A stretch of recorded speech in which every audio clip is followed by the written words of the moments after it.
And with 8.1 around the corner, this is kind of in this weird spot where the laptop is kind of figuring out where it stands in the market. You know what I mean? So, personally, I feel like it's a bit of a drawback if they don't have touch on a laptop now, especially with Windows 8 after I've been using it for months and months. Yeah. So, I mean, the cool thing about it, I mean, aside from the fact that it doesn't have touch, though, is it's running full HD. It has some, power behind it. So you have a 750 GT, GeForce behind it. Oh, nice. And it's SLI. Cool. So it almost seems like it's going to be a sleeper laptop, making it look like it's going to compete with, like, the big boys like Asus, which I didn't review. Yeah, that's awesome. Which I reviewed not too long ago, right? Yes. But can you game on this one?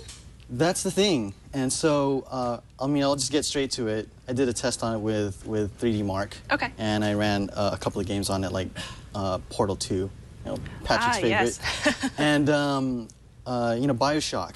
But it did struggle, so which is kind of somewhat misleading, but again, we're looking at a 750 versus a 760 or 770. And of course, they're not toting this as a gaming laptop either. They're toting it as like a multimedia, high-end laptop. So as a high-end laptop, I mean, it's kind of right there. I actually have some specs right over here where they talk about it. Okay. We're at least on the 3D Mark, and it says right now it's about, 10% of all results. You probably can't see this right now because it's just too small, but at some point, there you go.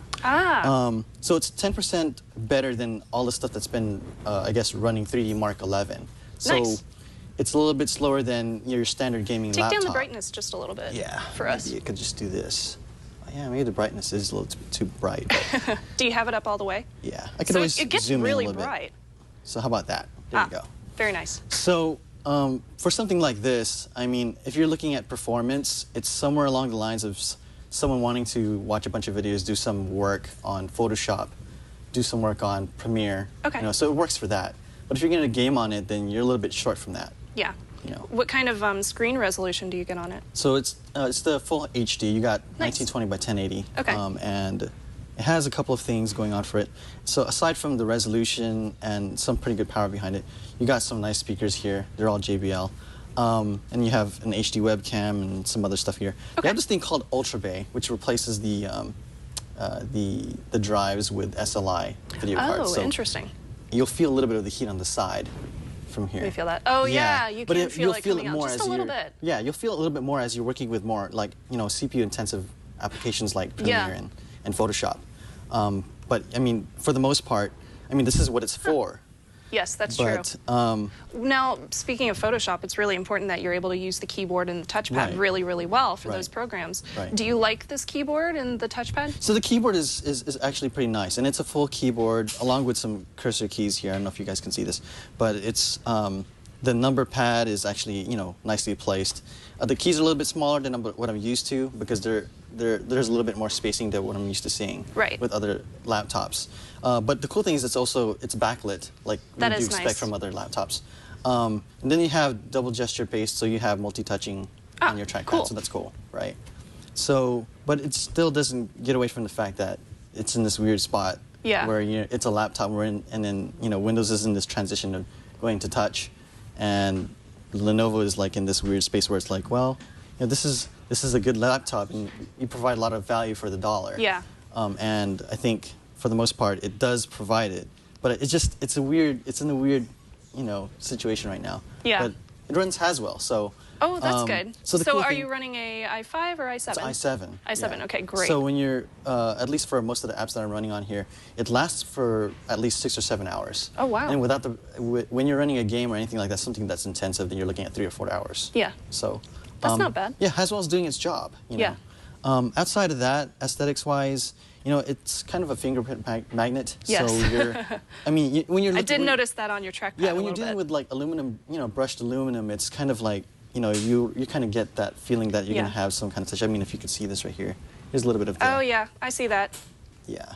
But I mean, that's not too bad, though. Yeah, it's not really that bad. And if you're okay with just kind of wiping it down, then it's not really much of a con. Yeah, and you're not going to get any problems with your screen either, since it's not touch. Pretty much. Yeah, that's a big so thing, I guess you could look at that as a pro. Yeah, it depends on how you look at it. So other than the i5 and the graphics card, what else do you have on the inside? What other specs? Well, they have this thing always on USB, so if you connect something onto it, even if the computer's powered off, you can actually connect your smartphones or your tablets to power them on. Ooh. So it's kind of nice. Yeah. And it's also the same way when there's still power inside the laptop. You can have it disconnected from the adapter and still have power at your laptop. So it almost acts as like a second battery. But that's cool. Yeah. But other than that, the performance is pretty decent. The sound is pretty good. I actually had some tracks over here. Go ahead and play something for us. Yeah, so here's one from... And it looks like you have USB 3.0, Ethernet, that's nice, VGA connector. So you can see this is not so tinny. No, it's not. It's got a little bit of bass. Yeah. A lot more than what I have on my laptop, that's for sure. Yeah, and this is... Okay, it's not that bad. This is one of those songs that has, amount of range, and the vocals, they sound pretty crispy. So what kind of ports do you have on the other side? I can't see those from there. Oh, the ports here? Let's see. Can you see that right here? So I got the 3.0. I'm trying to look through the camera. Do you have HDMI or anything like that on here? There is HDMI out. Okay, cool. They have some ports on this side here. That's actually USB 3.0. Okay. And then those are the fans, and you see fans on the other side too. So this thing blows air like nothing. Cool. And then your other side. The other side over here. Yeah. You got these that's nice. here, and you have a VGA There's your port. HDMI. Okay. Yeah. And then you have Ethernet, so that's always cool. Plus. That's not bad. You'd expect that from this kind of thickness from a laptop. Yeah, no kidding. So what are your pros and cons for this? So the pros, I'm gonna have to go to my phone here because I just suck at memorizing all this stuff, and I have to unlock it because I suck. So the pros, I give it. It's a great value per dollar. It has a clean design, and it has some nice multimedia features. And the price is under $1,000? It's for at least the for where it starts, right? And then it tops off at the 1,200 area. Okay, yeah, that's not bad at all. Yeah, that's not bad at all. You know what I mean? But again, I keep talking about where it stands in this whole marketplace. And then on the con side, it's non-touch. It's a fingerprint magnet, and then a battery drainer when you're using intense apps. Good point. And it's heavy. Yeah. So.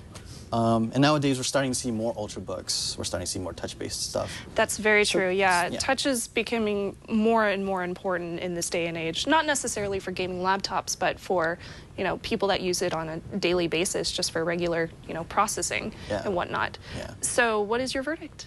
My verdict is a try. A try, okay. The reason why I say this is because of the fact that there are some people that really don't care much about touch. They're just going to do some work. That's true. And for the most part... Some people probably just put Windows 7 on it and they're be just good going to to probably install Windows 7 on it, which would be viable for them. And for those people that are out there looking at this review right now, they're going to see this as, oh, okay, this is definitely something along the lines of what I'm looking for. Yes. I want to play music, I want to watch videos, I want to be able to do some work on it. I want to RDP to my machine, whatever. That's very true. Be fine.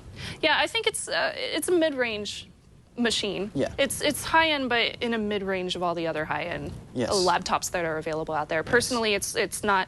It wouldn't be my first choice, just because touch is really important to me now. Now it is. Yeah, and